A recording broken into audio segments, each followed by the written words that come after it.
not getting too close to the mic. Ashley started crying. The lady started crying. Yeah. I started crying when I watched it. Yeah. Hey everyone, welcome to Unplugged, Griffith Business Students Podcast. My name is Victor, And my name is Ju. and today we're talking to a very special guest. Would you like to introduce him? Yeah, so I know Galen from, my partner, and I've known Galen for, I think, at least a year. Oh, I'd say more than that. 2 years. Yeah. So, and I've actually known Galen in his own apartment. I went to house it for a couple of times. I was like, I closely have been keep an eye on Galen for what his success is and what he means to my partner. So, I want to welcome Galen. Galen, yeah. We had a great dinner that night as well. That's right, we did. And we shared music. That's right. And I must say, Ju has exceptional taste in music. And in his partner, Shell. Yeah, that's right. He's like a little sister to me. Yeah, she's there. She's there. She was there. Yeah. But I mean, we really shared the bond, didn't She we? was very tall Yeah. to be just there, but That's right. somehow she was just there. That's right. So the reason why I wanted to have Galen in our podcast was obviously like Shell is one of your team members, and you actually have a team of how many? At the moment, we've expanded to about 12 Yeah. under the branch Yep. of marketing, I would say. Yep. Not including contractors. Yeah. Things like that. Yeah, and I know that he has been doing so much work. I mean, he has been doing so much work, but he has actually it's quite relevant to what I think our students would love to learn is how it's like out there in the real world on in terms of marketing space. Because so could you share a little bit more about what you do and what you're doing at the moment? Well, I would say I am a. I was looking at terms the other night and Yeah. I saw this solutions architect thing. I was like, well, that's some corporate buzzwordy Yeah. type stuff. I am the marketing manager there. So I'm directly under the owner, Steve, and Ashy Bynes, whose mum started the company. Started as just a developer. Wanted to get out of being a manager for a while. Yeah. And then shortly thereafter, it was apparent that I was the man for the job. Yeah.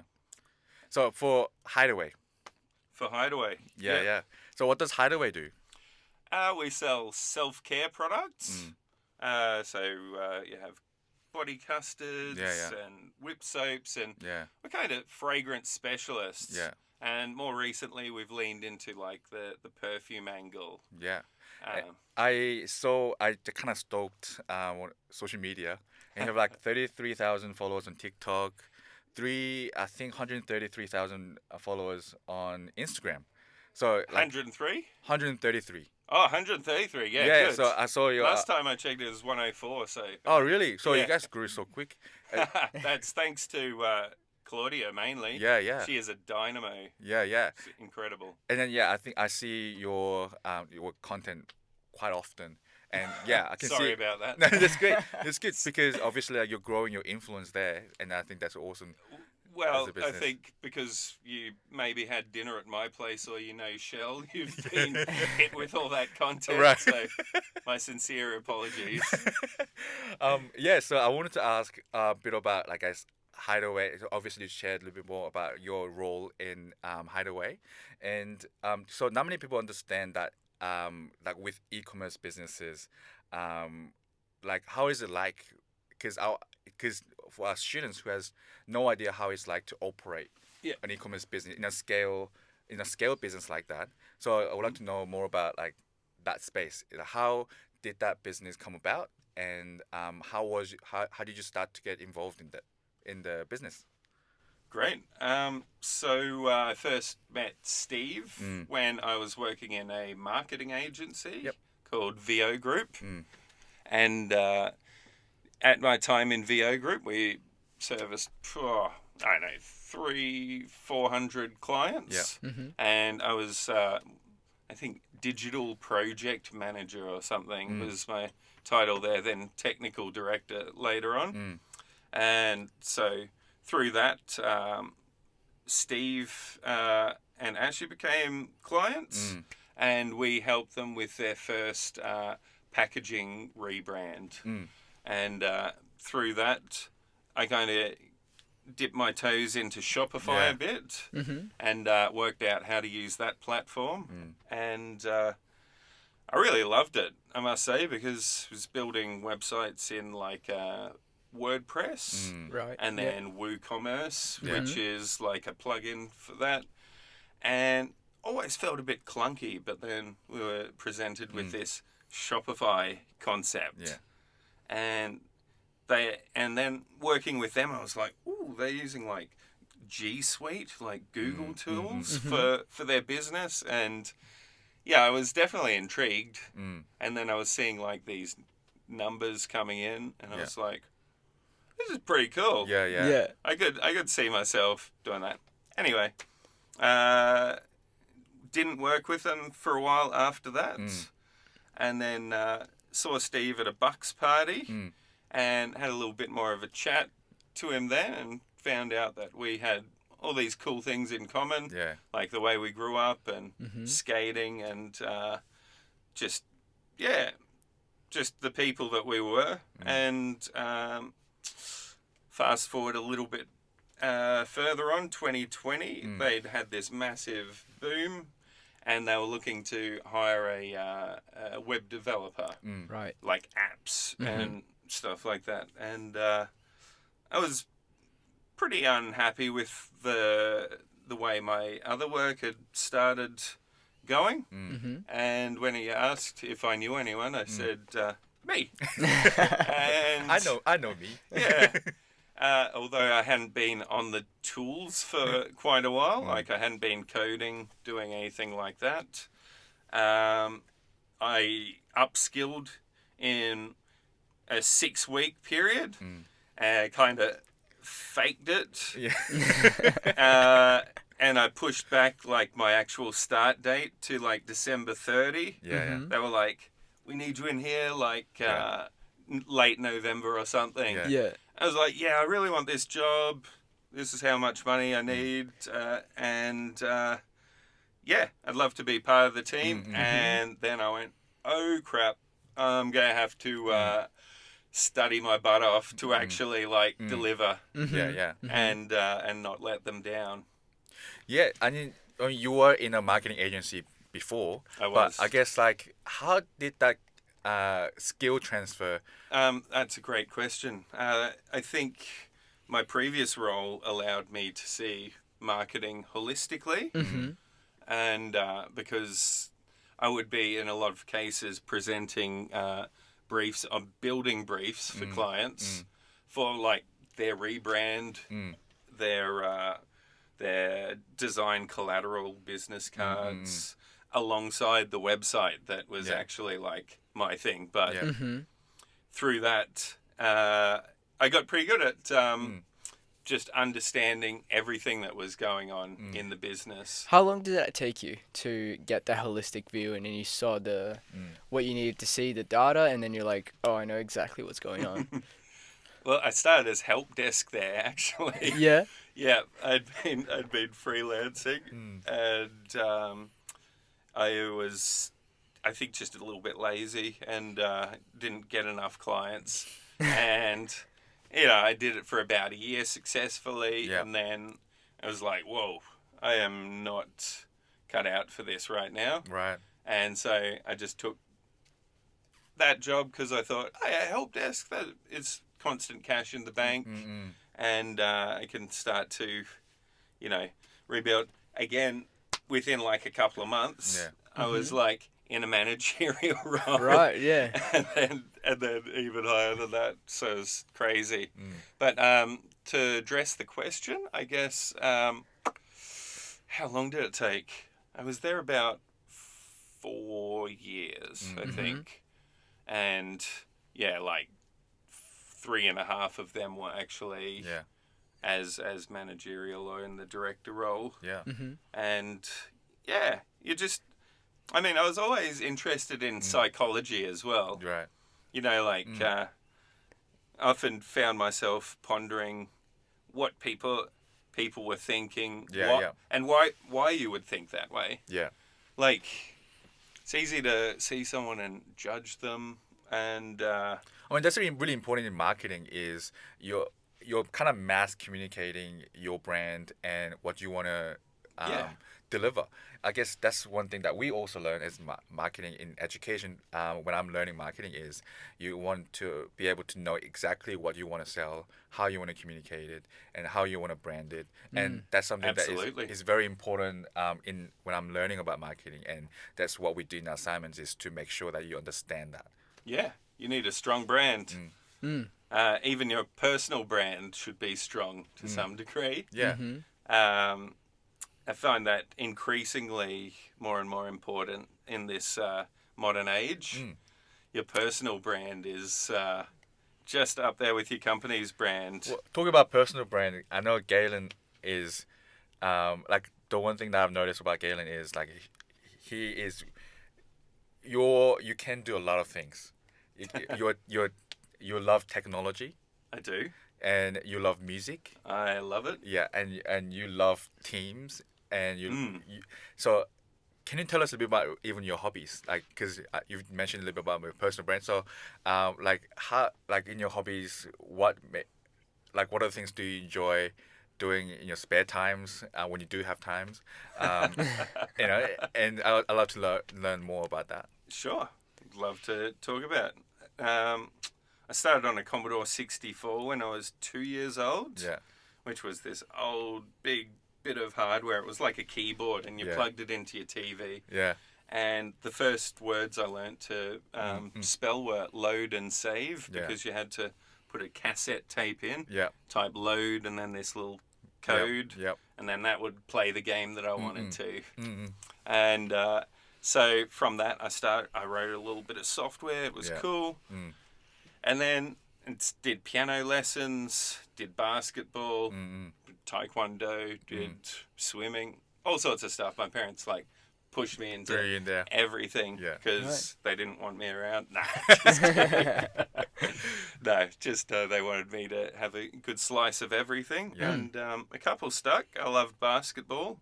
I loved music, although I kind of pushed away from that because it was like I was getting taught traditional piano music, and then in high school I was like, nah, I think I'll play guitar for a while because that's a bit cooler. Yeah.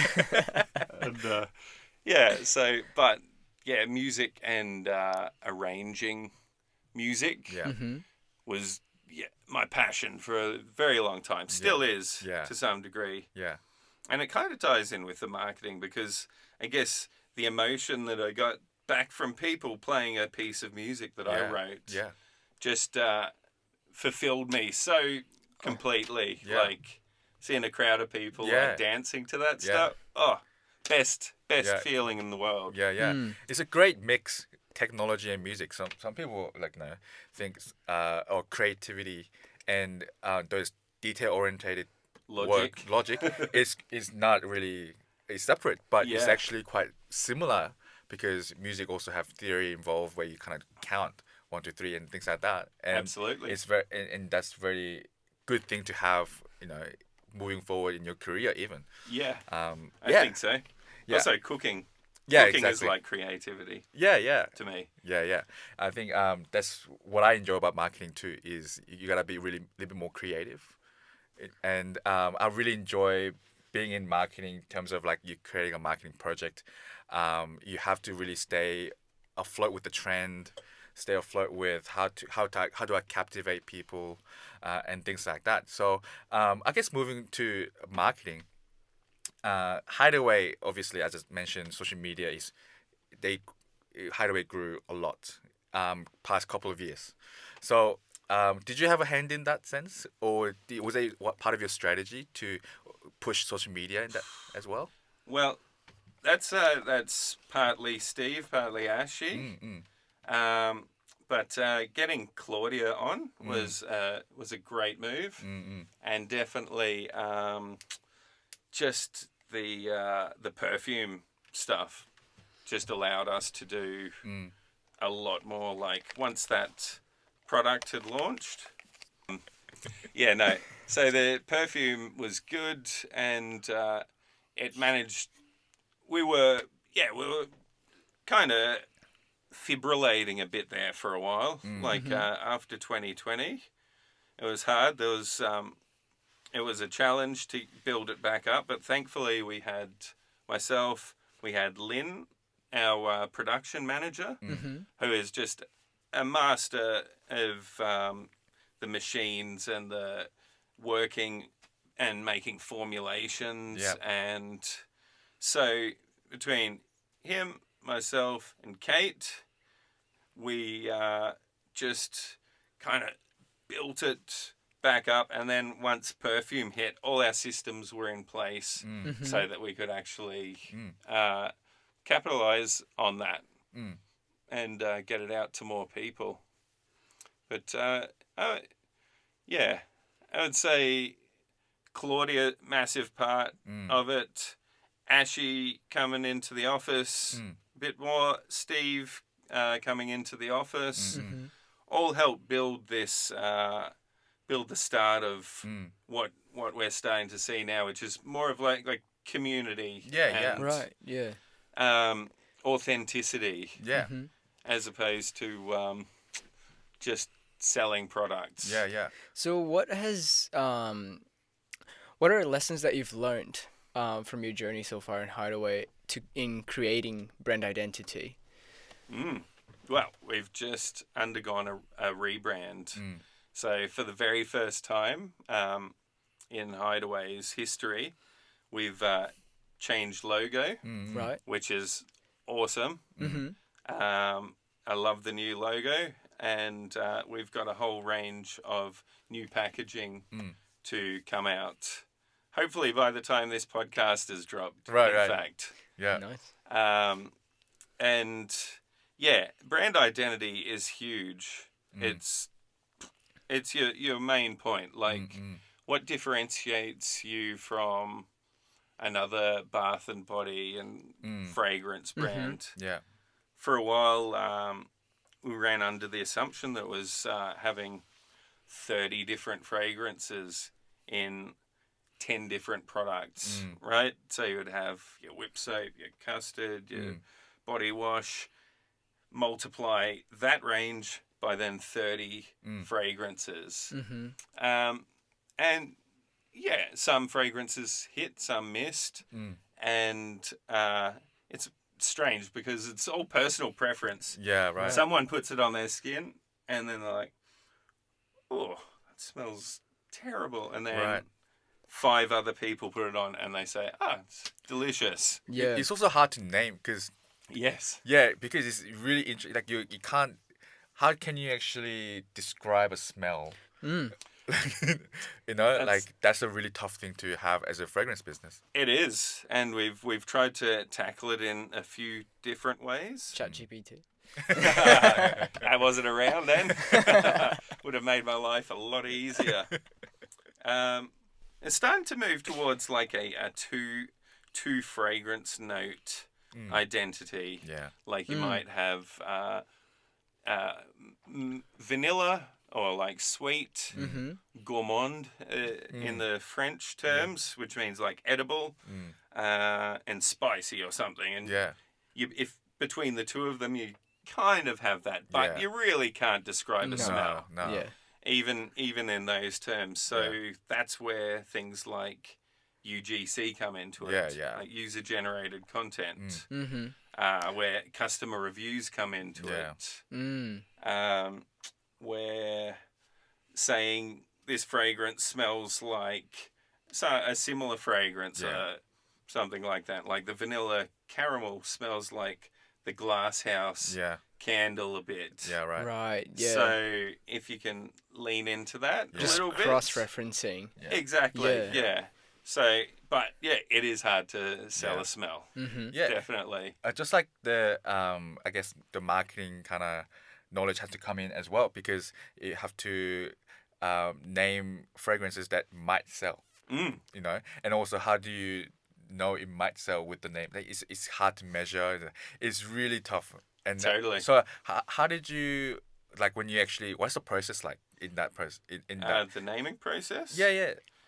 Well, it started with just I had this concept for the brand that we would become like a fun brand, like a fun Australian made, Yeah. authentic, family owned Yeah. brand that sold fun fragrances. Yeah. Mm-hmm. And I guess that kind of matches my personal brand. So Yeah. I was kind of imposing that That's right. in a way. Yeah. And I did want it to be customer focused, but it was quite hard to do all of that stuff at once. Yeah. So, but the naming process, I guess at the start kind of came from Yeah.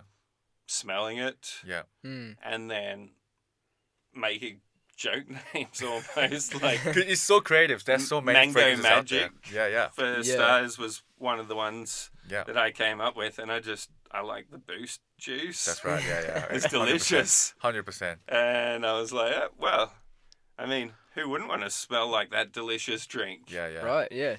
And turns out not as many people want to smell like it. No, it was popular, but not enough to make the top 9 fragrances. Right. So what is the top one? Top 1? Yeah. Ooh. So, yeah, we were trying to make perfumes and the bath and body products Right. align. Mm-hmm. But some perfumes just don't work in like bath and body, Right. vice versa. Right. So I'd say number 1 body custard of all Yep. time, Right. vanilla caramel. Vanilla. Oh, vanilla Yeah. caramel. Delicious. Wow. Yeah. Okay. But a close second is black essence. Yeah. To those of you who wants to try Hideaway product, those Yeah. are the 2 products you want to try. I would say you want the black essence perfume, Yeah. Right. and if you want some moisturizer, Yeah. layer it on with some Yeah. custard for all day fragrance. Yeah. That's great. And how do you track? So say someone goes into Hideaway, Mm. purchase one of those products. Can you track their experience throughout the business? Like, can you see repeated customers and Absolutely. things like that? Yeah, we want to reward that as much as possible. Right. Like, if someone loves our product and is like a brand advocate or a brand hero, Mm-mm. we want to nurture that relationship because it's a reciprocal thing. Mm-hmm. Like if they believe in us, we believe in them. You know, like we're just so thankful, really, because we wouldn't be where we are without those like brand heroes. So tracking them is like getting, like email flows where, someone comes in and on their 5th order or 3rd order, you just send them something a little nice, like a $20 voucher or, in one case, this was one of my personal favorites. Actually get a little bit emotional talking about it, but there was a lady that placed like, I think 100 or so orders with us. Wow. Right. And Steve and I were talking one night, and he showed me this brand that had reached out to one of their brand heroes. Yeah. Personally, like the founder of the business. Yeah. Called them up. And so I spoke to Ashy and Claudia. Ashy's mum being the founder of the business. Ashy being like the spokesperson for the business for a good portion of time. And I said, hey, we've got this lady, she spent this much money and she's like done over 100 orders. And I just think it would be really nice to, express gratitude. Yeah. Mm-hmm. And she called her up and the lady was just so lovely. Yeah. And she started crying, and I also said we should give her like a $500 like gift voucher just to say thanks. And the lady was like, I've been through some tough times and I can't believe it's you calling me. And Ashy started crying. The lady started crying. Yeah. I started crying when I watched it. Yeah. It was just beautiful. Yeah. And man, it went on TikTok. Yeah. It wasn't a sales thing. It wasn't like hey, buy from us because we're these great people that do this. It was authentic and it was beautiful, and I think it's got 1.6 million views on TikTok. Right. Yeah. Yeah. I was just watching it that night. I had to drive up to Brisbane, and I just had my phone sitting on the thing. I was driving, and I looked over. I'm like, whoa! Oh my god! It's just like climbing hectically. Yeah. And then that night, heaps of people actually purchased as well. Right. Like there was this huge spike in sales. Yeah. And it was just a nice like side benefit. Yeah. But really the emotional satisfaction from that was outweighed any sales that we got in the day. Yeah. And was that one of the lessons you learned then? To how genuine content actually can drive customer sales or drive that brand identity that you wanna It definitely does, because prior to that, we were doing traditional influencer marketing. I think this generation is way too savvy for that. Right. It used to be something that Steve and I butted heads about a fair bit, like TikTok and like just paid influencers, because you could throw $10,000 an influencer and they could, I mean, we would only work with people that genuinely liked our products, but there's still like this, it's like, I don't know, I think people see through it nowadays. Yeah. It's like there was a heyday for it. Right, yeah. And it worked for, I don't know, 5-10 years or something with the Kardashians and all that. Yeah. That generation. Yeah. But I think authenticity is key now. Yeah. And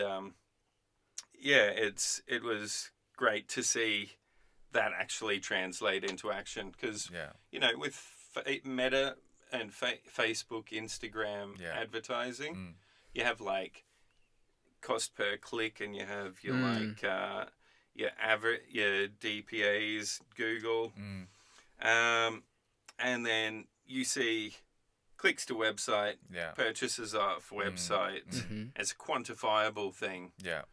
Authenticity is not a quantifiable thing. It's like you have it or you don't, and it should resonate with the right audience. Yeah. With the tracking and things like that, I think how many marketing channels do you think you operate? Like, do you handle as a team? Like, do you think you have your website? You just mentioned Instagram, Facebook, and TikTok, and you have some metrics that you can see. Absolutely. Do you have any other marketing channels that you kind of keep your eye on? Yeah. We've got Facebook, Insta, TikTok, Google, Google Ads, which also includes YouTube. Yeah. Never nailed that for a while, but now we do. Right. Obviously, email. Yep. Email's a big one. Yeah. And not just doing shotgun burst emails anymore. Like, say 150,000 all getting the one email at the same time. Yeah. It's trending more towards smaller, segmented, personalized things for people. Is that more like an A/B test type of strategy to see what works and what doesn't? Yeah, that's definitely part of it, but it's more like identifying groups of customers. Like I was saying, the heroes, brand advocates, like rewarding them, maybe people who are falling off, enticing them back in.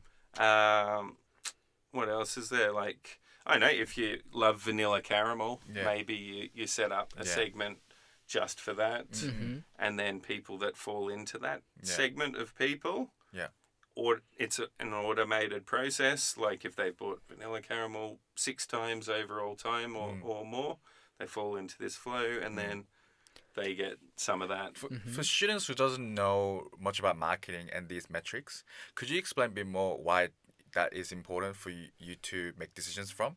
Because I guess those data is what presents you with a way that you could make your brand more attractive. So some people don't know why that's important. Could you explain a little bit more about that? Well, I saw this term lifestyle brand a few years ago, and I was just pondering on like what sort of brand are we? We're not really like a what would you say, like a Gucci, like a deluxe goods brand. Right. I wanted us to be a fun brand, and then I realized, a lifestyle brand's what we are. Yeah. As we're selling a fragrance, but we're also selling the experience as well. Like people say, I put this on and I smell like a snack all day. Yeah. And it's like, that's a great thing to hear back, because this lady's going to work and she's put on the custard and it's made her feel good, and people are complimenting her on that nice smell. And it's a lifestyle brand, so you want to sell that lifestyle and that smell, so you do that through just all your channels, which I don't think I've completed listing. There's also Snapchat, Google, YouTube, Snapchat too. There's also Pinterest. Yep. What else am I The forgetting? website? Yeah, Shopify. Yep. That's my jam. I love, obviously, when I get time to, doing a bit of code on there is great. In one of the last sales, I did this little thing where I had all these little fragrance things, and they were kind of animated with CSS. Yeah, nice. And it was like, I got to geek out for an hour doing that. Instead of just... Because you got to innovate, and that's what we learn as students too. The details matter. Yeah. Those kind of things would keep your website fresh. Yeah, well, we're refreshing the website like every month or so. Yeah. There's some sort of promotion or something going on. Yeah. But I think those are the main channels. And then you've got UGC creators. Yeah. So I guess you can kind of put that into the channels. Yeah, sure. But that's more like we find people who authentically like our stuff and who fit the lifestyle of our brand, and then we collaborate with them, and we just want authentic content back. Because I noticed that from the content that Claudia makes on social media, and Ashley being involved in a lot of those videos, and of course like Steve being part of your like strategizing process. I can see it's like a more family, like community orientated, and I think that's great to see. And I think from drawing from that is like because you're managing a company, you're managing a brand and a business, where that is one of the, I guess, core value for you guys. And as a lifestyle brand, that's something that it's a culture you're trying to create for your team. So I want to dive into a little bit more about the recruitment. Obviously, like it's Hideaway has scaled quite a lot, and you mentioned 12 people in the marketing team, just marketing team, right? Right.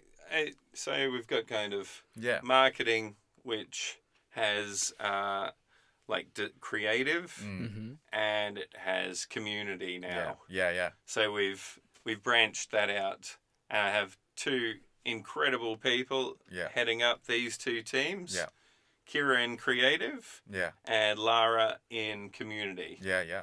So and under them, they have graphic design, videography, and somewhere in between you have content creators. Right. So that's like your Claudia, Ashy. I mean, Ashley's at the top as well. Yeah. Obviously. She's multifunctional. She's just everywhere. Yeah. And then in the community under Lara, you have customer service team. Yeah. and also UGC and content creator. Yeah. So it's the team is just I'm just really proud of them. Yeah. Like it's come together so beautifully the last Yeah. couple of months. It's we just did this the photo shoot. Oh, you asked about hiring. Let's go back to that. No. first. We can talk about that because it's kind of it's a culture that I wanted to really emphasize. Is like you mentioned that recruitment is one thing, but how to really cultivate that culture is a difficult part. Isn't it? It does start with the recruitment, though. Yeah. Yeah. When I got in there, it was pretty toxic, the environment. Right. Sorry, Steve and anyone. Right. But was pretty toxic. It was not vibey. I'd Right. come from the creative agency, which was this big open plan place, and I'm a bit of a joker and in the Right. office, and kind of like to throw some stuff out there and kind of just motivate people. Yeah, for Or sure. maybe I'm just justifying being a slacker to myself, but no, I like to have a fun vibe in the place, and it was not. It was not a fun vibe, and then the marketing manager actually left, and a few other people, and that's when I got the role. And then in my very first hire was like a graphic media / social person. It was Right. like, it was a tricky one, Yeah. but it was all about culture. Yeah. Like the resume only works so far, Yeah. but if I'm not feeling that vibe, That connection. that connection, Yeah. and someone that I'd be happy to come to work and Yeah. like hang out with, Yeah. it's not going to work. And I try to be as respectful in turn. If they're that kind of cool person, Yeah. I'll be a cool person to them, Yeah. Yeah. and we'll just get on, even if the workload is insurmountable at times. Couple of jokes through the day will get you there. I noticed because I was in retail for 10 years and I was like about 4 years in the management role. Yeah. And one thing that I had my mentor tell me is that you don't have to use fancy words to manage. You can actually be eye level. You can actually get things done just by communicating, just like how we were just chatting. Absolutely. And that's something that I had to learn. That is, you don't have to be fancy as UPS. You have to be at this level, and we have to make this much amount of money at this time. People doesn't really need that. People just wants to work, and they want to have a good time. Yeah. And that is a little bit hard to communicate because at a certain level, because you want them to also perform at the same time as I want them to enjoy, and that's a really fine balance of how can I be good friends but also a good manager? and it's I a guess, tricky one. Yeah, it's a tricky one, and then you actually start asking questions about how to be a good leader. Now I can see I think that's the process you've gone through is how can I actually lead the team and creating a culture like that? It is not done by one person, No, not at all. Not at all. It's the like you said, the budgets and things. That's my burden. Yeah. In turn, that's Steve's burden for an even bigger Yeah. company. Yeah. He carries that on his shoulders, and then I in turn carry a slightly smaller load. Right. And I don't know why I care so much. Really, like in retrospect, but I really do care about not just my team, but the success of the entire company. Yeah. Just because they're all good people. Yeah. Yeah. Like we've built a good team, and I would feel like I'm laying them down if I don't hit the mark on these sales. Not projecting my stress onto other people is something that I'm still working on. Yeah. Yeah. And that's actually one of the questions that I was going to ask is like, what is your team building strategy? But I think you just authentically just shows from just chatting with you is it's actually just being authentic, just chasing what's best for the company and noticing what could be a healthy direction. And I think I feel like that's where your strategy is really. You came quite authentic. Yeah. So it was quite natural for you to kind of direct through that. It was, yeah. I got in and I was like, this packaging is not great. It looks like 1999 or something. And was also inefficient. So my logical brain kicked in as well. Yeah, right. You'd have like a tub. Yeah. Well, let's say this is your body custard, all those ridiculously large. Right. You would have one that had the fragrance here.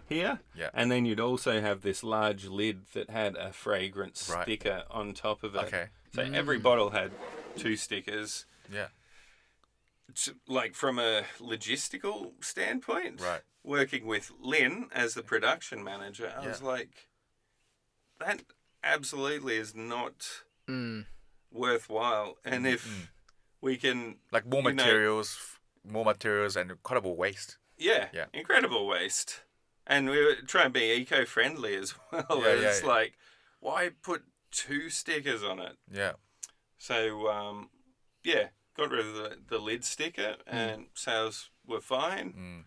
Like, it didn't offend too many people. It was there's always a lot of people, especially on Facebook. Right.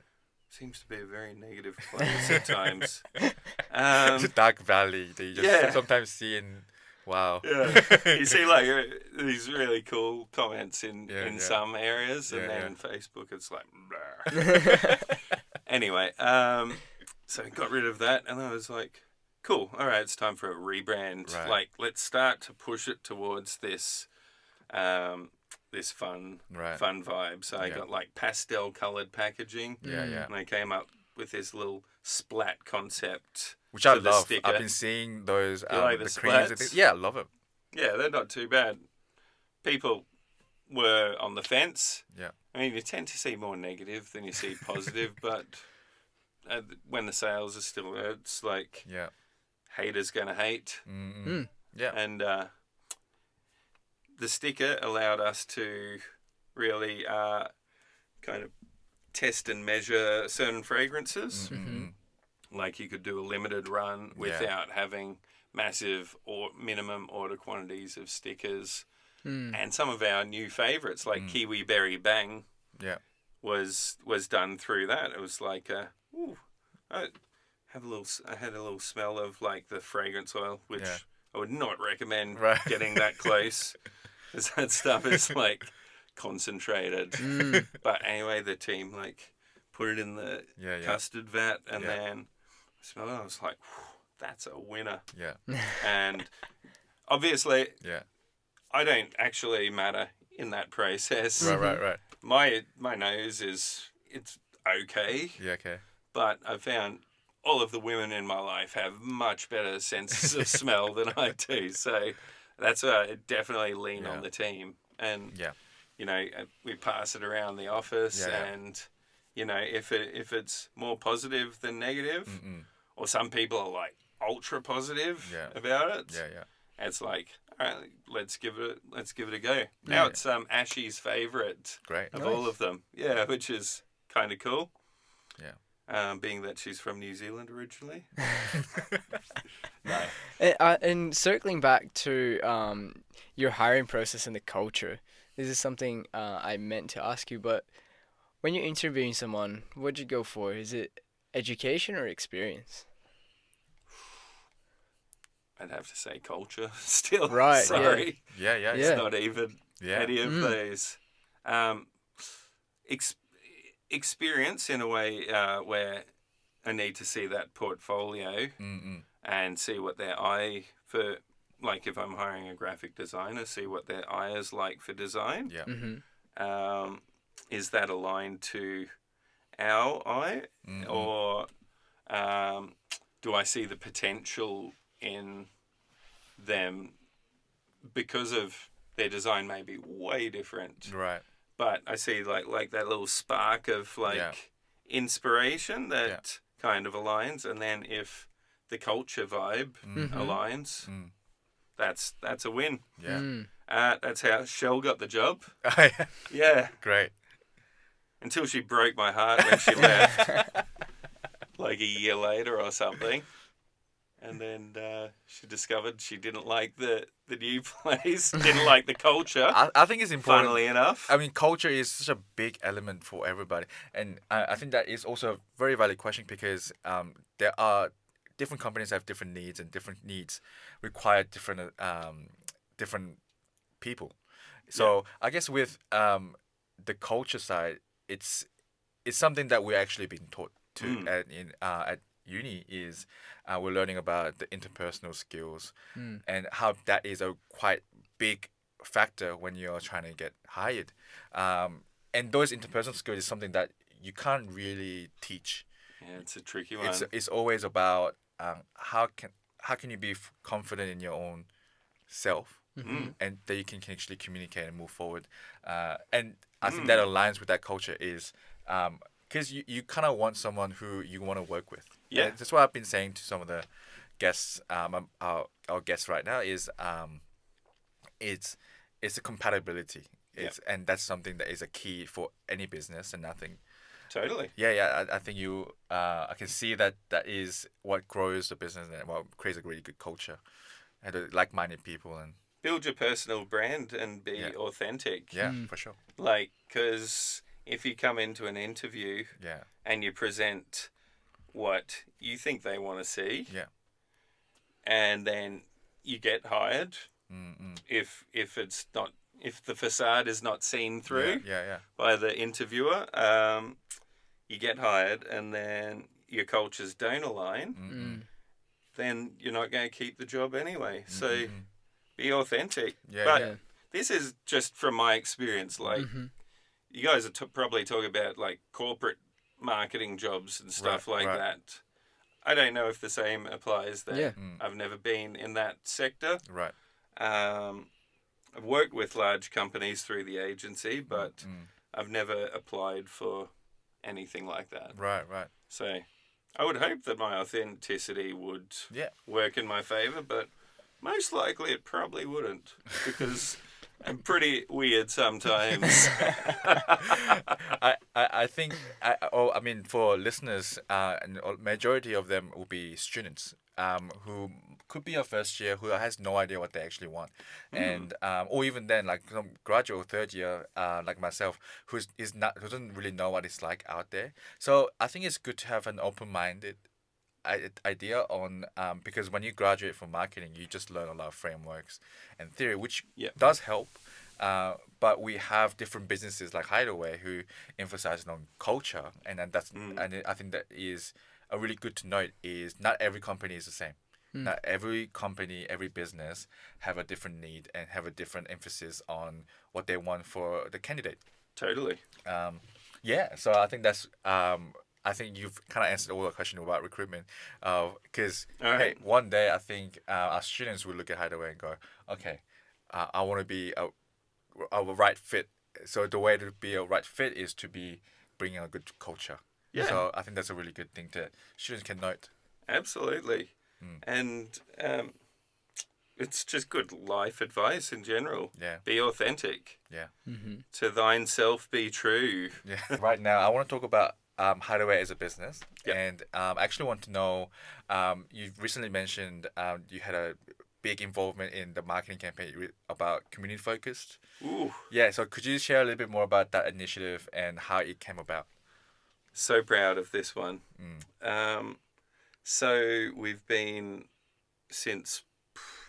It's a quick rebrand in the scheme of things, but since about August or July of last year, we started to put the wheels in motion for this rebrand, and getting an overall concept that works for 200 individual products and a brand identity that is fun and also local. And I think I came up with this where fragrance meets fun concept. Right. Yeah. And we started kind of toying around with that in a couple of campaigns. Yeah. And then we printed out a couple of like dodgy bits of A4 paper with this little like slogan on it. And Ashley and Claudia went out through a few like iconic places and they were just like shaking the sign around, and I was like, yeah, I'm kind of digging that vibe. Yeah. And talking, to the rest of the team as Yeah, well. yeah. Like Kira especially, creative director. Yeah. She knocked it up, and it's got like some little palm trees. Yeah, right. And we started sort of thinking, ooh, like Palm Springs vibes. Right, yeah. Palm Springs is kind of like your, it's a little bit tacky, a little bit kitschy, I guess you would say. Okay. Not taking itself too seriously. Yeah, It's like your pastel light greens and pinks and like a little fake flamingo. If it's the Gold Coast kind of vibe as well, like beachy culture, That's what we thought. And Kira presented that. Like a mood board of all these different images. I was like, that's just beautiful. I love that. Yeah. But actually making it happen is another thing. When you're constantly trying to come up with campaigns to keep sales going as well, while having this other thing. It's like this, like a TV show, right? Where you've got like 32 episodes, and there's one overarching story, but then each little episode is simultaneously running slowly in the background. This overall narrative's being made. Anyway, we got to just before December. Yeah. I was like, all right, sweet, we've got our brand guidelines in. Yeah. We need to send packaging orders off. Yeah. For all this stuff. Yeah. Otherwise, we won't have it in time for March this year. And that was stressful. So we had Black Friday hitting, biggest sale of the year. Yep. Simultaneously try to send off 70 unique designs for various packaging and tackling that, how you communicate the fragrance, tackling how you communicate the brand. Got it out, and then just Wednesday, just gone. In the background while this was all happening, we had Lara come on as customer service manager, or as customer service for a while. But just her vibe and just her energy was so good that she said she was feeling underappreciated at one point. And I was like, man, I'm so sad to hear that. And I see so much potential in you. So we kind of created a role. Yeah, right. And called it community manager. Right, yeah. Which encapsulated CS, customer service. Yep. And also UGC. Yeah. And now events. Right, right. So building the community. Yeah. And those are all like some of the major touch points plus the socials that are building community. For sure. Like the person's experience when they reach out to us. Yeah. If they've got an issue with a product or like the delivery. Yeah. We want that first point of contact should be like representing our brand as well. Yeah, for sure. And Lara was just so amazing at that. And so she had the idea. She said, hey, for this birthday sale, I really want to do like a community event. Yeah. Kira at the same time was like, we need to get photo and video assets for an event, but I knew she was just completely swamped with all the other work going on. between Herschel and Ando. Yeah. It's just, a constant stream. So I was just like, yeah, Lara, let's pitch the idea to Steve. Yep. Seeing as he's paying for it, it makes Yeah. sense. He gave us a budget. Yeah. And she was so passionate in her speech about what this event could be. Yeah. And I was inspired. Right. Yeah. It was beautiful. And so we got decent budget for it. Yeah. She shopped around, found this amazing house. Yeah. Got 5 UGC creators. Yeah. And started to formulate a bit of an idea. Meanwhile, Kira was stressing a bit about getting everything perfect and right for the rebrand, and kind of not having enough time to organise a photo shoot for that. And so I got to a point where I was like, hey, what if we sandwich these two together? Yeah. It was just one afternoon. Lara sent me the invitations. Yeah. And they were in Canva. Yeah. And I looked at the design. I was like, wow, love the content. Yeah. The design side, I'm not sure it's representing our brand. It was pretty good. Sure. Yeah. It was pretty good. Yeah. But it wasn't representing our brand Yeah. just right. Yeah. So at that point, I put those two together. Yeah. And then I got a group chat with the 3 of us. Yeah. I said, hey guys, let's make this all work together. Yeah. And whatever we can do to help each other out. Yeah. To make this like the start of our new chapter. Yeah. Let's do it. Yeah. And it just worked magically. Right. It was still a lot of work and a lot of stress. Thankfully not for me as much. But it all came together on Wednesday this week, and it was like it boosted our team's morale. Yeah. It included, new people Yeah. into our community. Yeah. Built that, and the house had a Palm Springs vibe. Yeah. Right. It was nice. like Yeah. so perfectly Yeah. chosen. It had all the colours of the rebrand in Yeah. it. Right. They built like these signs. They Yeah. put all of our new products on Yeah. tables with flowers Yeah. and Yeah. like a couple of models, and just I didn't even have to go as well. Yeah. like I actually Yeah. wanted to, Right. but Yeah. I realized it was like a real girly event, Right. and I'm a tall guy, and Yeah.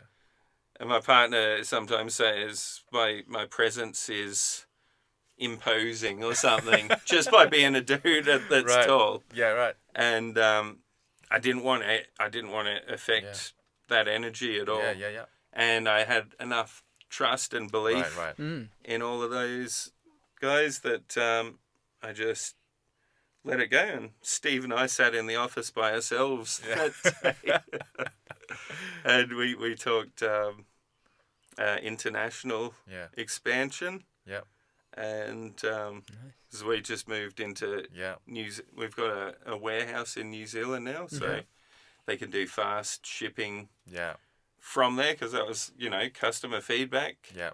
It comes back to me and comes to Steve, and it's on social channels. And Yeah. it's like, why does it take 2 weeks to ship to Right. Yeah. New Zealand? Right. And what can we do to nurture that community? Right. And the answer was like, get a warehouse there.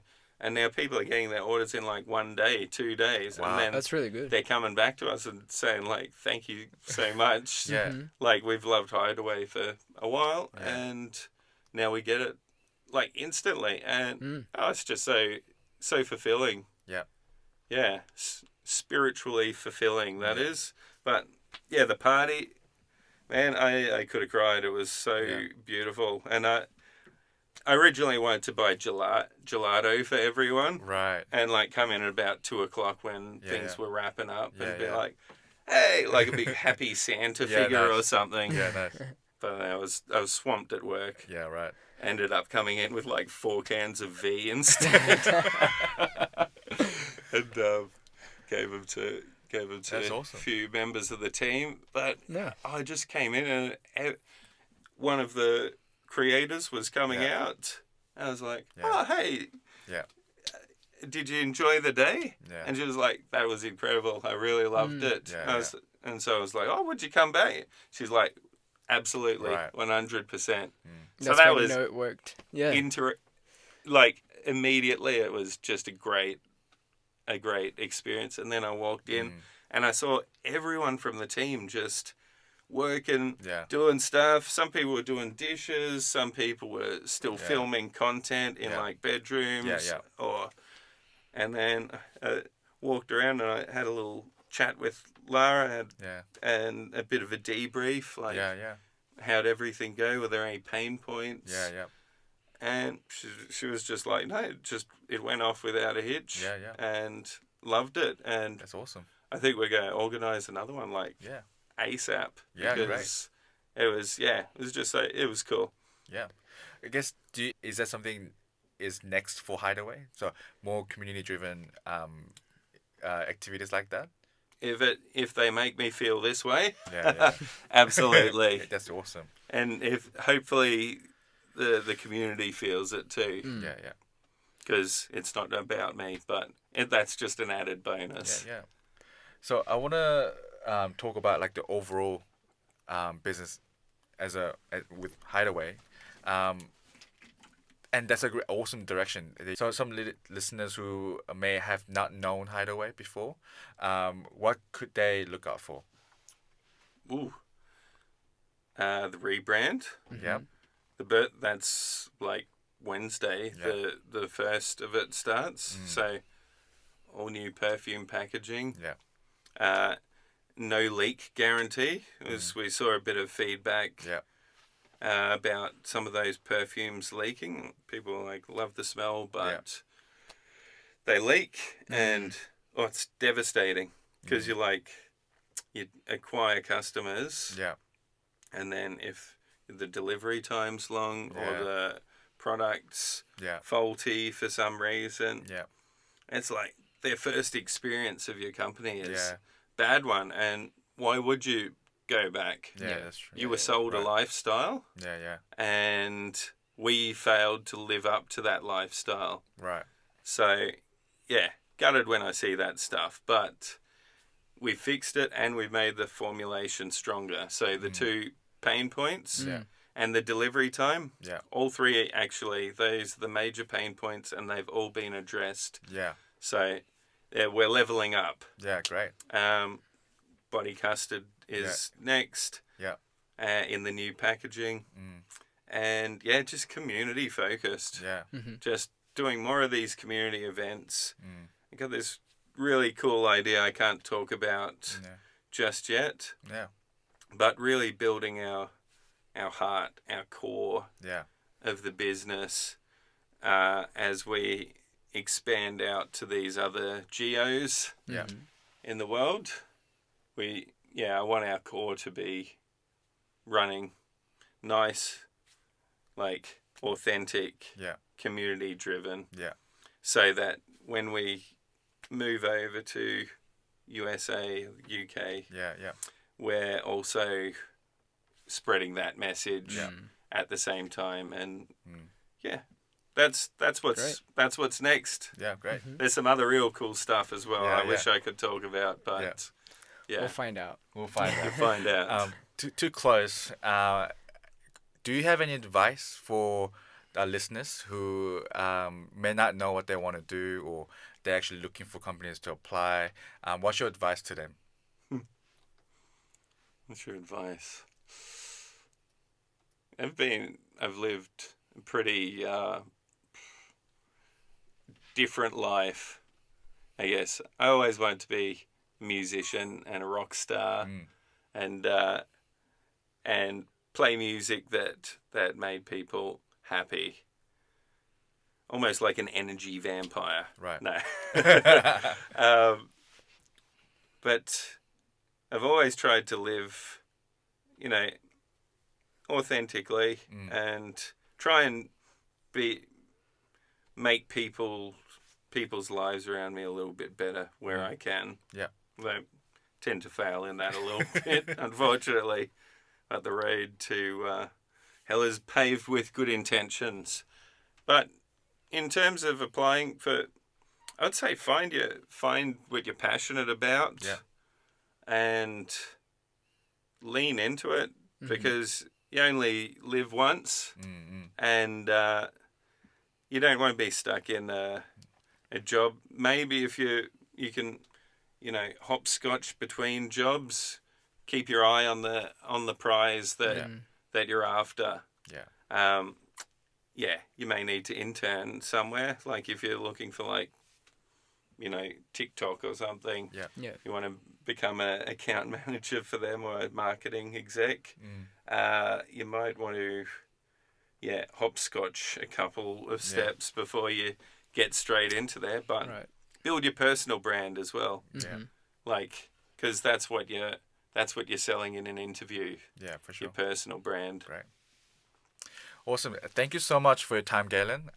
This has been really insightful. I really loved hearing about your passion and actually listening to how you have become the person you are. And I think a lot of people around you will agree that you're intoxicating. Intoxicating. Because your energy and drive is there, and people actually see that. So I really appreciate your time. Thank you for being in our podcast, and I hope your project goes well and your time at Hideaway goes well. Me too. I've really enjoyed your company too, guys. This has been a great experience, and it's nice to look in the mirror sometimes and reflect upon life. It's good. Awesome. Glad you enjoyed it. Great. Thanks, guys. All right. Thanks, guys. Appreciate it. Thank you, everyone. Peace. See you.